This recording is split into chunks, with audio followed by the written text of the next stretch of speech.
তখন ওই ব্যক্তি বলতেছে, ক্বালা ফাখবিরনি আন আমারাতিহা, কিয়ামতের কিছু আলামত আমাকে বলেন। রাসূল করিম সাল্লাল্লাহু আলাইহি ওয়াসাল্লাম বললেন, আন তালিদাল আমাতু রাব্বাতাহা ওয়া আন তারাল হুফাতাল উরাতা রিয়া আশ-শাই ইয়াতাতাওয়ালুনা ফিল বুনয়ান। তুমি দেখবা কিয়ামতের পূর্বে বাদী তার মনিবকে প্রসব করবে, অর্থাৎ বাদী তার মনিবকে প্রসব করবে। এই কথাটার ব্যাখ্যাটা কি আমি আপনাদেরকে বুঝাইয়া দিই। পূর্বেকার যুগে কিন্তু গোলামবাদীর প্রচলন ছিল, আপনারা অনেকেই দেখেছেন।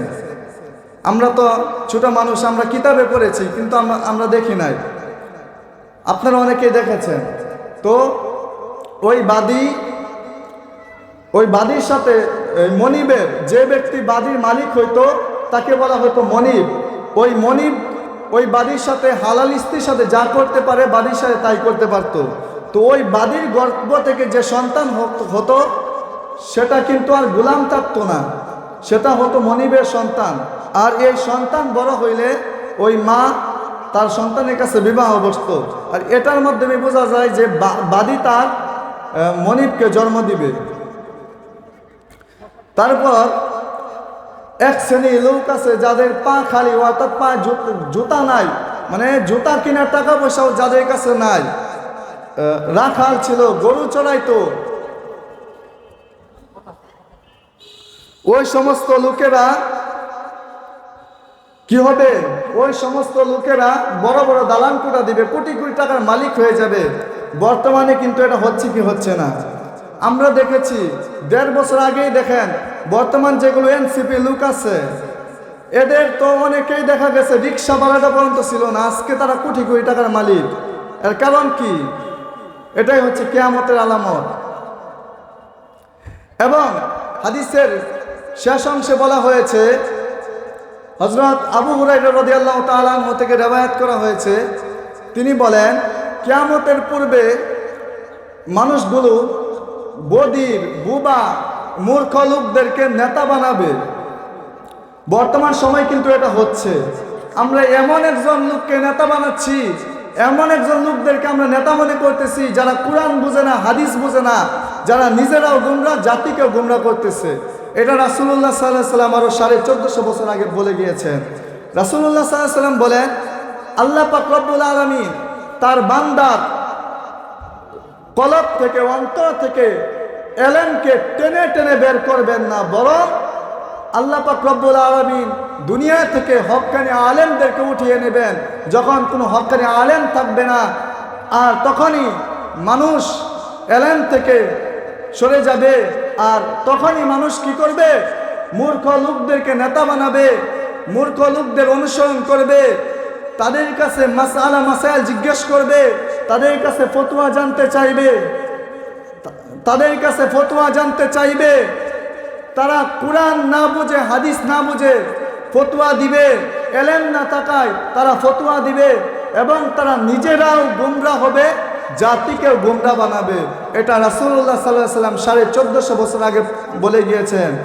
এই হাদিসটা মিশকাত শরীফের জিলদে আউয়াল কিতাবুল ইলমের একদম শুরুর দিক দিয়ে আছে।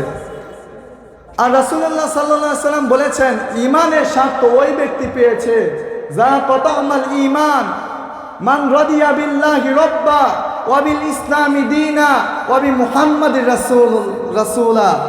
ঈমানের স্বাদ ওই ব্যক্তি পেয়েছে যে আল্লাহ রাব্বুল আলামিনকে রব হিসেবে পেয়ে সন্তুষ্ট হয়েছে, আল্লাহু আকবার, ইসলামকে দিন হিসেবে পেয়ে সন্তুষ্ট হয়েছে, নবী মুহাম্মদ সাল্লাল্লাহু আলাইহি সাল্লামকে রাসূল হিসেবে পেয়ে সন্তুষ্ট হয়েছে। এখন বলুন, আমরা আল্লাহ রাব্বুল আলামিনকে রব হিসেবে পেয়ে সন্তুষ্ট না অসন্তুষ্ট? ইসলামকে দিন হিসেবে পেয়ে সন্তুষ্ট না অসন্তুষ্ট? মুহাম্মদ সাল্লাল্লাহু আলাইহি সাল্লামের উম্মত হতে পেরে আমরা সন্তুষ্ট না অসন্তুষ্ট?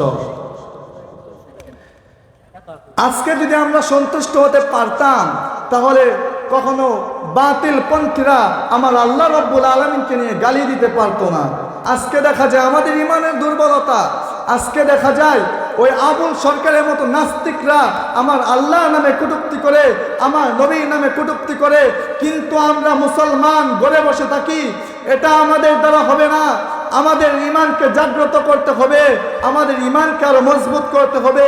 ওই বাতিলদের, ওই নাস্তিকদের আস্তানাকে ভেঙে খান করে দিতে হবে। ওই নাস্তিকদের কথা বলাটা যদি, আল্লাহর বিরুদ্ধে কথা বলাটা যদি তাদের মুখের স্বাধীনতা হয়, তাদের বাক স্বাধীনতা হয়, তাহলে তাদের মাথা থেকে গর্দান থেকে আলাদা করে দেওয়া, দেহ থেকে গর্দান থেকে আলাদা করে দেওয়া আমাদের হাতের স্বাধীনতা। কথা বলেন ঠিক কিনা? যারা আমার নবীকে নিয়ে গালি দিবে, অতীতেও আমরা দেখেছি আমার নবীকে নিয়ে গালি দিয়েছে, আমরা দেখেছি আমার আল্লাহকে নিয়ে গালি দিয়েছে। কিন্তু আমরা মুসলমান, এখন আমাদের জাগ্রত হতে হবে, জীবন দিব, কিন্তু বাতিলের সামনে কখনো মাথা নত করবো না। কথা বলেন ঠিক কিনা? আমার জীবনের মালিক একমাত্র আল্লাহ। আল্লাহ রাব্বুল আলামিন বলেন, নিশ্চয় আমি মুমিনের জানমাল ক্রয় করে নিয়েছি জান্নাতের বিনিময়। যেহেতু আমার আল্লাহ রাব্বুল আলামিন আমার জানমাল ক্রয় করে নিয়েছে জান্নাতের বিনিময়, তাহলে আল্লাহ রাব্বুল আলামিন যখন চাইবে তার দেওয়া জান আমি রাজপথে দিয়ে দিতে প্রস্তুত আছি। আল্লাহু আকবার।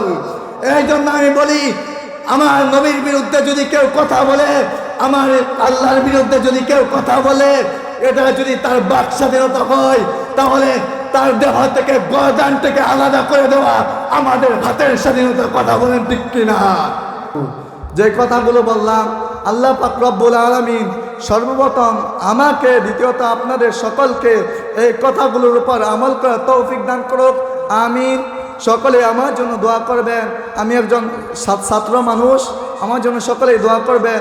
আল্লাহ পাক রব্বুল আলামিন যেন আমাকে দ্বীনের খেদমত করে তৌফিক দান করেন, কোরআনের খেদমত করে তৌফিক দান করেন। আমিন। আসসালামু আলাইকুম ওয়া রাহমাতুল্লাহি ওয়া বারাকাতুহু।